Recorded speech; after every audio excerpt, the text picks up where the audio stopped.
You can actually see the titanium on this iPhone 15 Pro wobble on its first impact with the ground, and its second impact too. So yeah, they had all kinds of different materials to do drop tests, from granite countertops to marble to corkboard and wood, etc.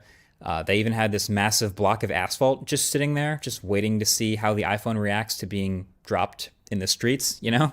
But this is a fascinating setup. Now, of course, the fact is most phones still just break immediately when you drop them on the ground. So I kind of wonder how much of this data is actually getting translated into real changes of phone design, but it's still cool that I got to see all this stuff. Apple has rooms full of machines that are literally trays of devices strapped to a surface that's being shaken thousands of times at a specific frequency.